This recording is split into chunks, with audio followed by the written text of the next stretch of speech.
नमस्कार दोस्तों। मैं आपका अपना दोस्त एडवोकेट हरकिशन सिंह बावा। जैसा कि आप जानते हैं कि हम अधिकतर जो मानवाधिकार से संबंधित जो अधिनियम हैं उनकी सीरीज हम लोग चला रहे हैं लगातार। और वर्तमान में जो सीरीज चल रही है वो है राष्ट्रीय महिला आयोग अधिनियम 1990। दोस्तों,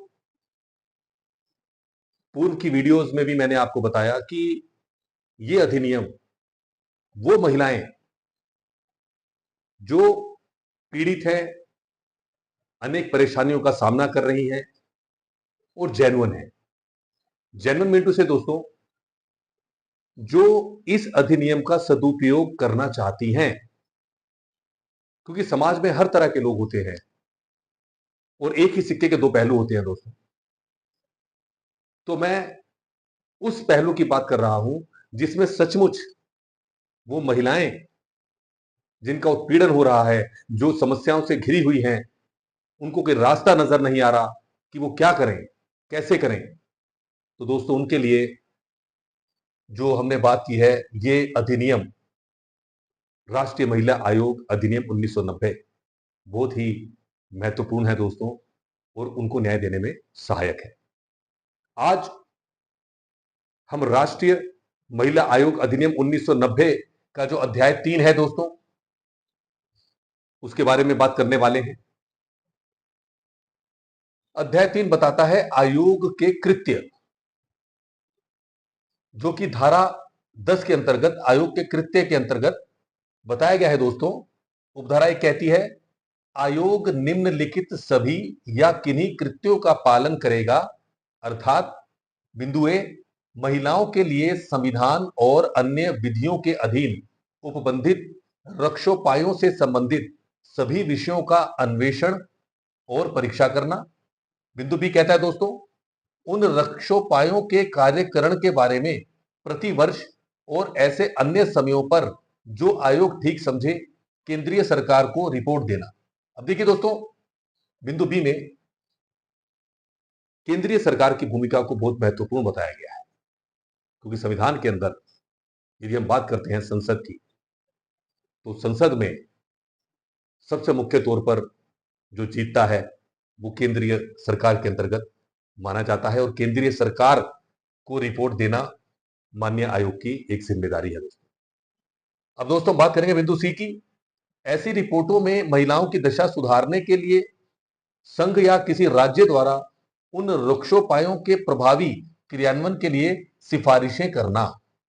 बिंदु डी कहता है, संविधान और अन्य विधियों के महिलाओं को प्रभावित करने वाले विद्यमान उपबंधों का समय समय पर पुनर्विलोकन करना और उनके संशोधनों की सिफारिश करना, जिससे कि ऐसे विधानों में किसी कमी, अपर्याप्तता या त्रुटियों को दूर करने के लिए उपचारी विधायी उपायों का सुझाव दिया जा सके।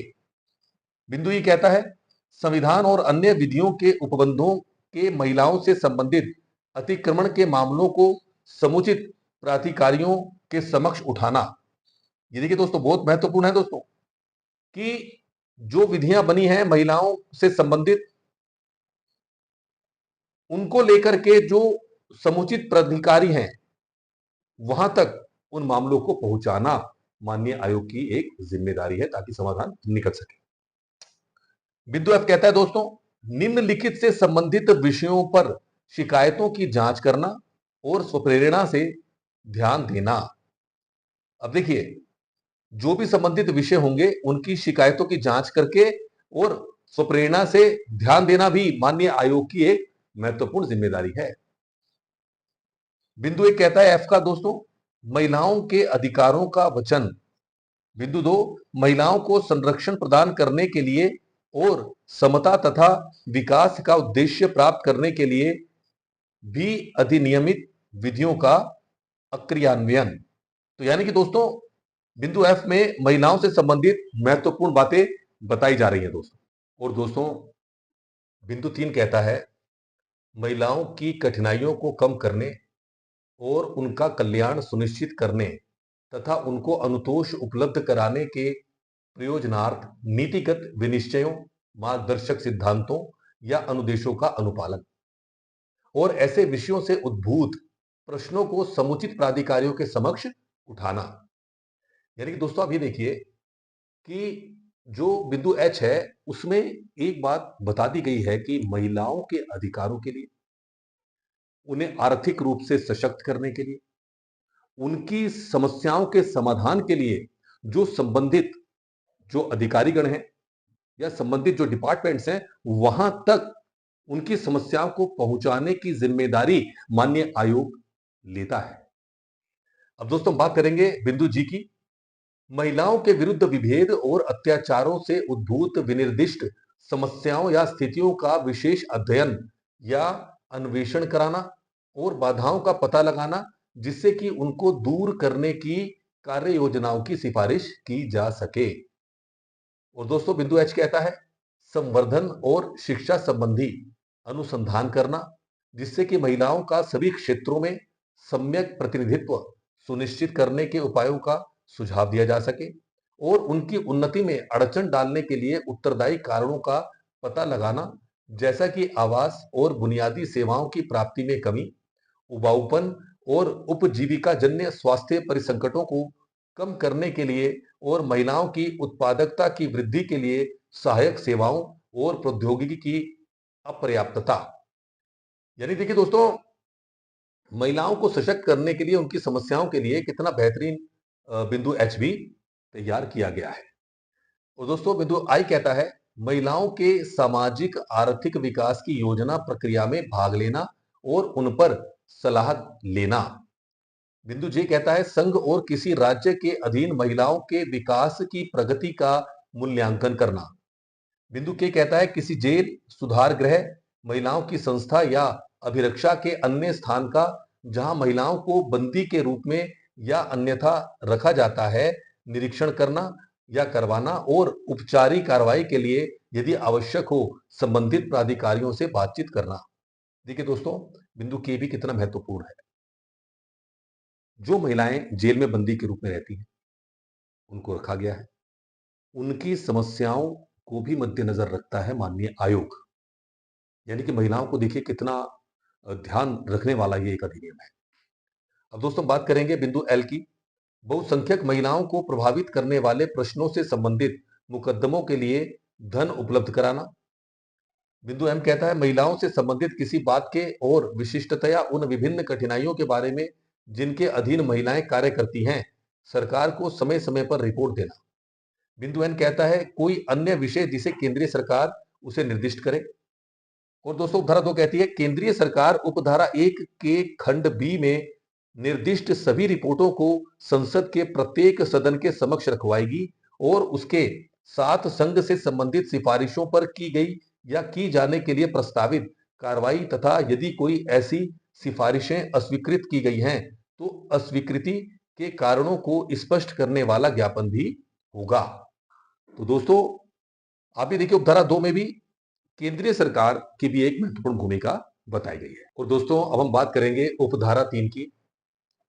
जहां कोई ऐसी रिपोर्ट या उसका कोई भाग किसी ऐसे विषय से संबंधित है जिसका किसी राज्य सरकार से संबंध है वहां आयोग ऐसी रिपोर्ट या उसके भाग की एक प्रति उस राज्य सरकार को भेजेगा जो उसे राज्य के विधानमंडल के समक्ष रखवाएगी और उसके साथ राज्य से संबंधित सिफारिशों पर की गई या की जाने के लिए प्रस्तावित कार्रवाई तथा यदि कोई ऐसी सिफारिशें अस्वीकृत की गई हैं तो अस्वीकृति के कारणों को स्पष्ट करने वाला ज्ञापन भी होगा।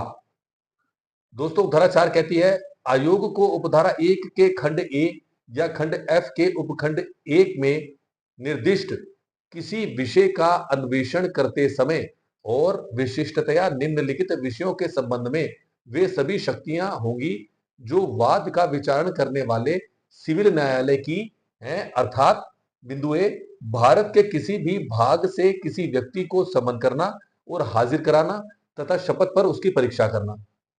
बिंदु बी किसी दस्तावेज को प्रकट और पेश करने की अपेक्षा करना। बिंदु सी शपथ पत्रों पर साक्ष्य ग्रहण करना।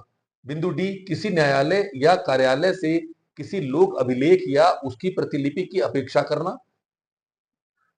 बिंदु ई साक्ष्यों और दस्तावेजों की परीक्षा के लिए कमीशन निकालना, और बिंदु एफ कोई अन्य विषय जो विहित किया जाए।